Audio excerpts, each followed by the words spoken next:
You have just been watching a plea deal hearing for the trial of Bryan Kohberger, the man accused of killing 4 University of Idaho students. Bryan Kohberger has accepted that plea deal. You heard him plead guilty to all 5 counts, including 4 counts of first-degree murder.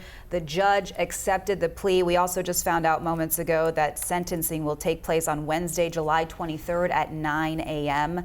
Former King County Superior Court Judge Timothy Bradshaw is with me to analyze what we just saw. Judge, your reaction? A weighty event. I was glad there were no outbursts. It was unfortunate to hear the court needed to start by letting us know that the court has been pressured, if not threatened, and that's very disconcerting to hear. That's unfortunate. This had nothing to do with the court. The court was doing its job. Judges, I think, in this country should be respected and thanked. They shouldn't be threatened. So that was unfortunate. The court then went on to explain why the timing was so expedited. It was very quick from when we heard this plea deal was accepted. And that may shed light on why the prosecutors needed to quickly inform the victims' families. So the judge needed to send out the many juror summons and all that. I would just say that I'm not sure administrative efficiency maybe outweighs the needs of the victims' families, but at least he provided a reason. We did hear the judge say that he was surprised as well, that he only heard of the plea agreement on Monday afternoon as well. And so, as you mentioned, this happened very quickly. It was a shock to a lot of the families involved here. We heard from Bryan Kohberger answering the direct questions from the judge, which we, of course, expected to happen today. My impression, and give me yours as well, is that he seemed pretty clear-headed. He was answering pretty quickly as the judge asked him questions. Sure, there was no evidence of incompetency. Clearly, he was competent to stand trial, to enter the plea today. The court did a great job of making a record that this is a constitutionally sound decision, the one that will hold up on appeal. You may have even heard the court made inquiry of the defendant's attorneys about their investigation and all the rest. What that does is inoculates the record about any future claim of ineffective assistance of defense counsel. So that was good to hear. But as far as who spoke, it was mainly the prosecuting attorney speaking about the facts. It wasn't the defendant who simply, at least according to my notes, simply entered a cold yes to everything. Which may have been a disappointment to the victims' families. And I just want to let our viewers know that we have team coverage for you on what's happening in Boise, Idaho right now. We have crews on the ground there. We are waiting for our reporter to get outside of the courtroom to be able to bring you some live images of what's happening outside the Ada County Courthouse. In the meantime, as we continue to unpack this, something that we were wondering if would happen inside the courtroom was hearing a statement from Bryan Kohberger himself, and we did not get that. In fact, you noted to me as we were watching that they did not require that in the plea. Is that surprising? It would have been good to hear, and I think the prosecuting attorney had the authority to extract that as part of the terms of this plea. That obviously was not done. So there was a lot of discussion about who committed the crimes, but we have no answers about why. And Judge, right now we're seeing the family of Kaylee Gonzalez leaving the courtroom right now. They have been pretty vocal about their displeasure in what has happened this week, not only that plea deal and the fact that Bryan Kohberger was going to accept this plea deal, but also displeased with the judge and the process, and they have been pretty discontent. So you can only hope that our hearts go out to them and hope that this begins that healing process. So now there has been a finding of guilt. That should provide some imperfect solace to them, I would think. As you were talking to me earlier, we talked about how this does offer some finality to the case. Obviously, these families are going to live with the pain of losing their children for the rest of their lives. There's no taking that away. But as far as this is the beginning of the end in this trial, we have the sentencing, of course, coming up. That is the week of July 22nd. It's going to happen on Wednesday, July 23rd, 9 a.m. The judge did put a gag order in place until sentencing occurs. Is that unusual? It's unusual in the sense that a primary basis for a gag order is to not taint jurors. That's obviously not a concern. So that basis doesn't exist for a continuation of the gag order. So I would not be surprised if media outlets maybe challenge that and push back a little bit. And something else I want to bring our viewers into some of our discussion that we were talking about as we watch the proceedings. You said that something that you did not hear mentioned is that the defendant, in this case, Bryan Kohberger, could not profit perhaps in the future from the exposure and the perhaps documentaries and things that will come out inevitably about this case. Can you explain that and tell our viewers what you were thinking? Sure. I was listening closely to the actual terms of the plea agreement. So it was good to hear that this is a fixed sentence that's a joint recommendation by the parties. Okay. So it was good to hear, first off, that the defense attorneys will not be allowed to ask the court anything less than that. The court has its own discretion, but that was good to hear. There also was very brief reference to restitution, which brings up the money issue, which in the big scheme of things, of course, pales. But I was wanting to hear that there is a clear indication that this defendant, this now quadruple murderer, can never profit from his story. Any profits he would receive from a made TV event or whatever would need to go to, for example, a victim's organization. Let me tell our viewers what we're looking at right now. These are the families leaving the courtroom right now, and you can see as they walk out that there is, of course, a lot of media out there as well capturing these images of them leaving the courtroom. No doubt a very difficult day for the families, whether they agreed with the plea deal or whether they wanted to see this go to trial. Yeah. We did not see any outbursts. We didn't see anything from the families, any emotion inside the courtroom. You said that was good because obviously the judge is trying to maintain order. But from your experience as a prosecutor and a judge, you know, what kind of emotions are running through those families? Yeah, so they're having to keep everything inside. This is all new to them. It's not new to the court, to the attorneys. They see it all the time, so you get a little numb to it. This is all new to them. They're trying to, you know, make sense of it all. How does this help them? How does this recognize their loved ones? And it was a pretty stale event, I would think, for them. All we heard from the murderer was yes, that's it. You heard from the prosecutor. You never heard from the victim's family, which is understandable, but they will be heard from at the sentencing, which I'm glad to hear was not immediately today, but at a later time. We are hoping to hear from the families today, but that may not be the case. Understandably, they're dealing with a lot of emotions, and as you mentioned, they will have their chance to speak in court during the sentencing. It's possible that we hear from Bryan Kohberger in the sentencing process as well, correct? That's right. The defendant has an absolute right of allocution, which is to give a statement to the court about the crimes. So he has that ability, he has that right. He also has the right to say nothing. And because of that, because there is a chance he says nothing at all, as you pointed out, he only basically said yes in today's hearing. We did not see any sort of emotion from him, seemed pretty cold, although clear-headed. Does that, you know, we talked a lot before we got to this hearing about the families and seeking a motive in this case, trying to figure out why such a heinous act took place. Is it likely we'll never find out? We don't know what he's going to say. We do know he wasn't required to explain or provide that detailed statement today, which I suppose is unfortunate. So we simply don't know.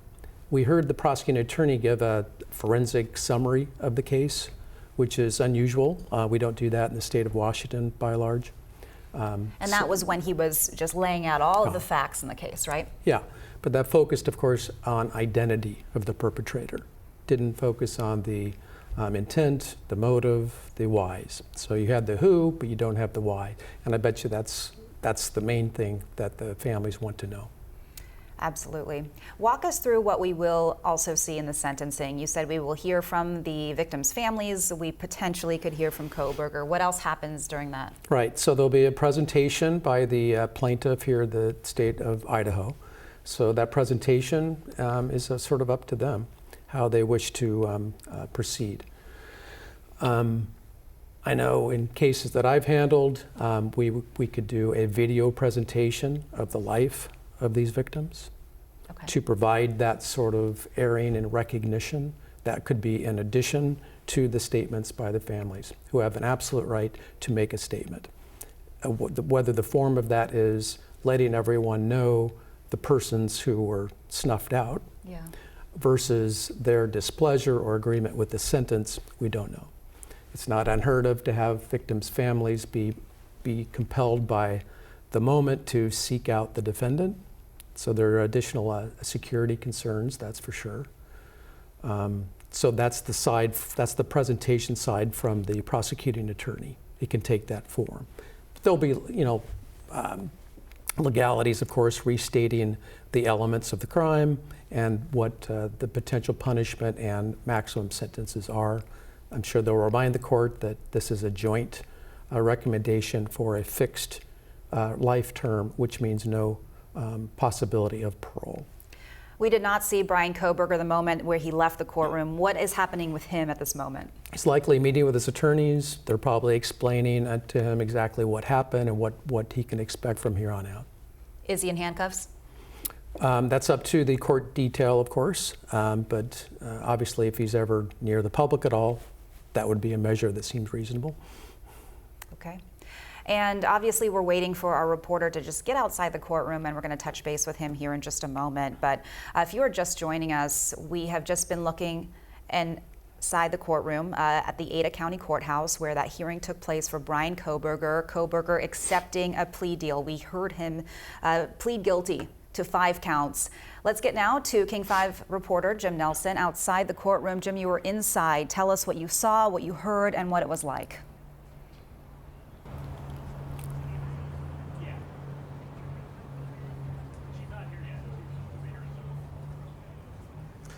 All right, not sure if you asked a question or not, but I'll just jump right into some of my observations as to what just unfolded inside this Ada County courthouse. I would describe it best as really a typical, almost sterile-like environment that we see in any other court proceeding and hearing. The difference, of course, is the magnitude of this case and the spotlight that it has been under now for the last couple of years. Families from both sides, obviously the victims' families were here. I was trying to get a look at them as certain things were revealed by the prosecutors. At times, as you'd expect, you'd see tears, you'd see heads bowed. For the most part, the victims' families didn't seem to be paying too much attention to anything other than what the prosecutor was saying, what the judge was saying, not wandering as far as where they're looking. Didn't notice anybody really looking in the way of Bryan Kohberger, whose family, by the way, was also here, including his parents, and they embraced for the better part of this hearing, as well as they were hearing some of these details. We don't know if it's the first time they've heard what the prosecution laid out, if this was the first time they've heard some of those details, or if they, like many others, were hearing that for the very first time.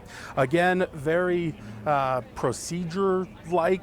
It is a court hearing, so it can be rather matter of fact. A lot of formalities that you see. The judge essentially wanting to make sure that what Kohberger was pleading guilty to was by his own volition, that it was a conscious decision on his part, and that he was indeed claiming responsibility. And that was probably the starkest of moments inside that courtroom this morning, was when the judge was questioning Kohberger, asking if he indeed was responsible for the crimes he was accused of and has now pled guilty to. Listen. Has anyone offered you a reward of any kind other than the plea agreement in order to get you to plead guilty today? No.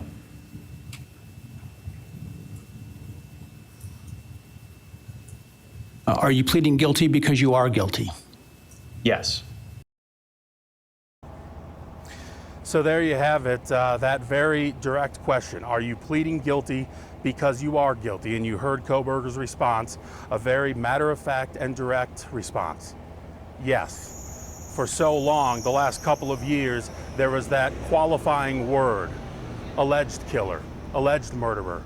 And now, by his own admission, Bryan Kohberger has told the court he is indeed a killer. Sentencing has been set for July. That will give the families time to come up with their victim impact statements, to prepare them and then deliver them. Again, that will come up on July 23rd. We did hear some more of the details that the state planned to present had this gone to trial, talking about the weapon, the knife, and how they matched DNA to Kohberger. Again, the things that they would have presented in much fuller detail had this gone to trial. And after presenting what the state referred to as the facts, and when I say the state, I mean the prosecutors, those were agreed upon by the defense, that those indeed were facts, and the facts of this case as they would have presented had it gone to trial. But obviously through this plea deal, there will be no trial. Bryan Kohberger admits guilt, pleading guilty to burglary and the 4 counts of murder. We, of course, will have much more on this, and I know we will get into some more in-depth analysis as to what all of this means and where things go as far as sentencing. We know that as part of the plea agreement, there were specifics outlined as to what that meant, a life sentence and no opportunity for Kohberger to appeal. When it comes to sentencing, ultimately that is the decision of the judge, but typically in these situations, as I'm sure we'll hear through our analysis, that typically judges do tend to follow the agreed upon sentence, especially in something as serious as this. In the meantime, we are waiting for possible comment from any of the victims' families, and I should also mention that the gag order that's been in effect will remain in effect through sentencing, so very unlikely we would hear anything from any of the parties directly involved in the legal side of this. However, we may hear from some of the families. We'll leave it at that for now. Obviously, there is a lot to analyze, a lot to break down, and we will continue to do that over the next few hours, all afternoon into the evening here, as Bryan Kohberger has pleaded guilty to burglary and 4 counts of murder. In Boise, Jim Nelson, King 5 News. Jim, I'm hoping that we fixed our connection and you can hear me. As you mentioned, a very weighty moment when he was pleading guilty, and we could feel that here, but since you were inside the courtroom, just paint the picture for what that felt like. And also, you mentioned the families were there. Did Kohberger at any point make eye contact with the victims' families or his own parents? I didn't notice him making any eye contact with the victims' families or his parents, other than perhaps when he first walked out. And just positionally speaking, his back for the most part was to the entire gallery, including his family and his parents. So there wouldn't have been an opportunity for eye contact without effort. Kohberger was very intently paying attention to the judge and the prosecutor when they were speaking. I did notice when he first walked out that he made eye contact with some people in the gallery, not necessarily his parents, and I don't know who he was looking at, but there was kind of a head nod and I don't want to call it a half smile, but what you would do if you were greeting somebody cordially. Again, I don't know who that gesture was to. That was the only real connection I noticed between Kohberger and anybody in the gallery. And to address your first question, Jess, the weight of that moment, I was kind of looking around, and I think because it was as expected, it wasn't as shocking, other than just to actually hear the words come out, to hear the words be said, to hear that acknowledgement. As far as any change in tone or change of emotion, I didn't really notice that. But at the same time, the victims' families, their emotion throughout this has been heavy. Some in the courtroom today were crying for the majority of it. Others had their heads bowed. And in particular, I noticed that when the judge would go case by case, especially walking through the series of events, going through the victims, one by one, then another, and then the fourth. The families who were kind of seated in that same order, you could almost see that tidal wave as their loved ones' names were coming up, both as they heard those names and then almost in anticipation, knowing that their child would be the next to be read. Again, very weighty moment.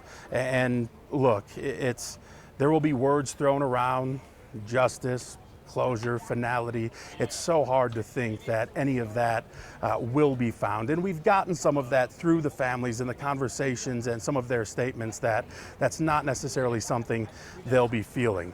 But from a legal standpoint, this obviously is the first step toward finality.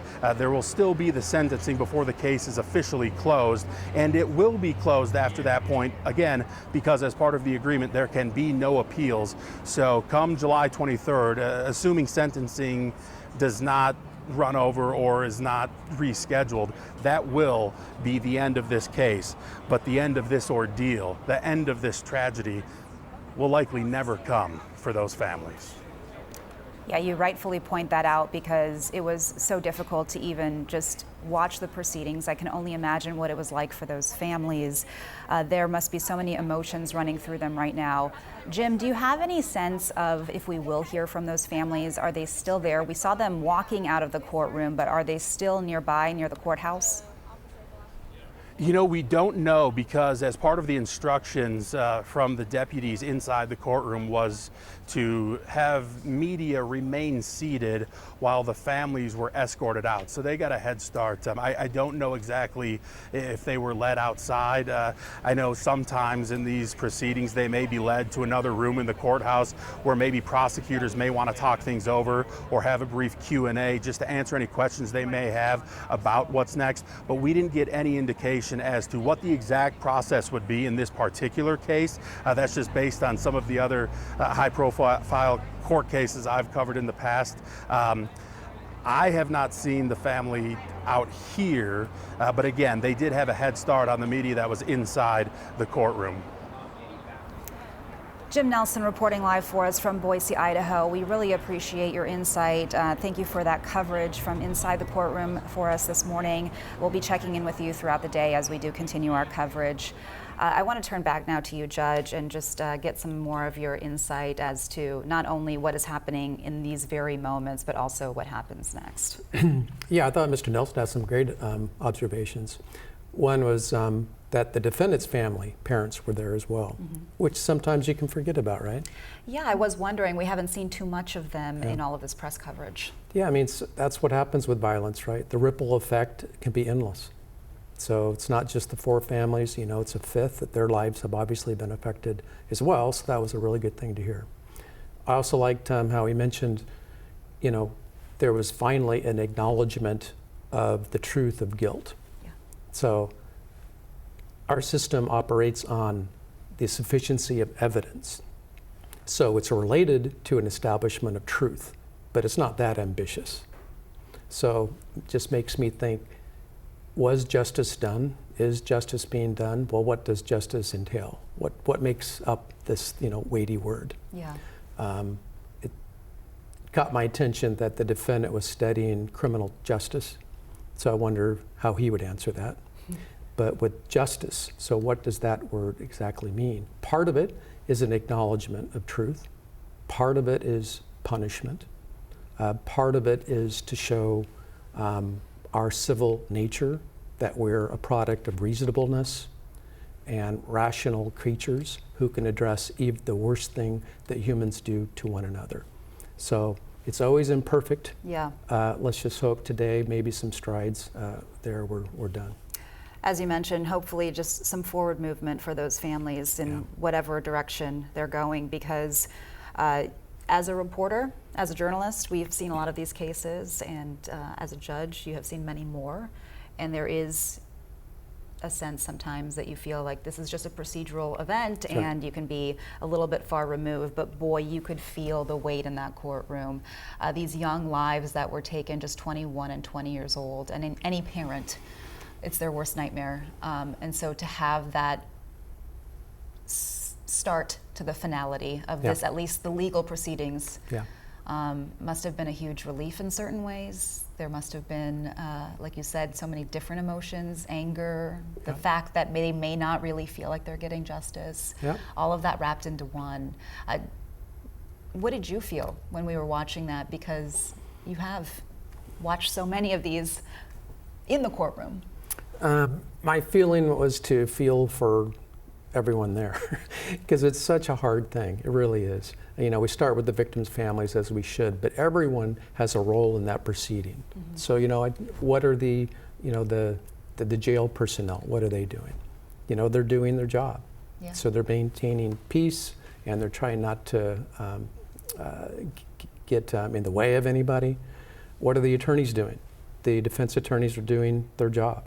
They're being professional, and they're providing effective assistance to their client. What are the prosecutors doing? They're taking a plea in what they believe to be the best interest of the people of the state of Washington. What are the onlookers doing? Well, they're showing that we have open courts, that we're a democracy, that we can put these things under a microscope and be okay with the result. It shows just how imperfect we all are. We are all human beings, and we all have emotions, and watching that today, that is something we're reminded of, right? Yep, exactly.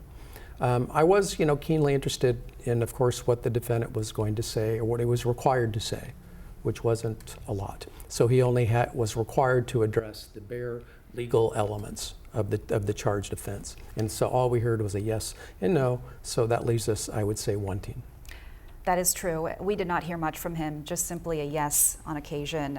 We did not hear any statement from him, as you mentioned, no motive. And that has been the picture that we have painted of Bryan Kohberger throughout this process, pretty dispassionate. Mm-hmm. So we heard him be pretty mm-hmm. cold, as you described it. That's right. And the other reaction I have, too, is how unusual it was to hear the summary. It was almost akin to an opening statement that the prosecutor was giving. So you just don't see that a lot, at least in our state. So I'm curious why that's a requirement for a factual basis in Idaho, but obviously it is. But it did focus on just the cold forensics and the identity of the perpetrator. Didn't go beyond that.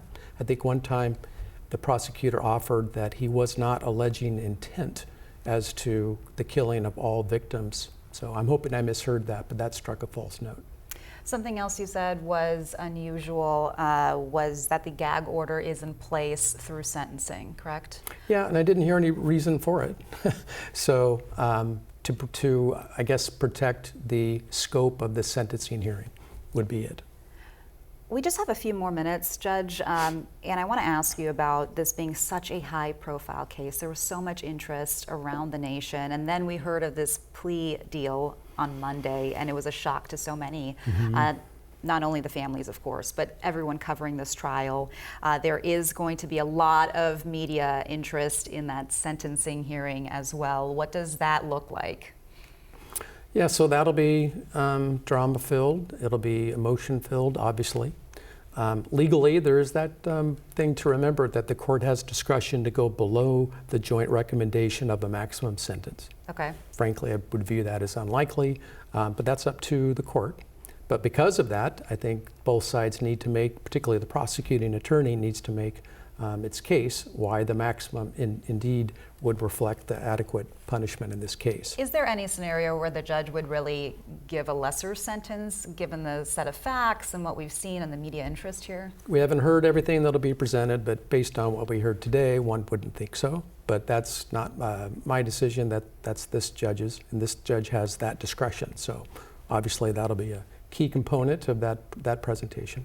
And because there were so many emotions with this case, especially from the families, we heard on Monday afternoon that some families were not happy that this plea deal was accepted.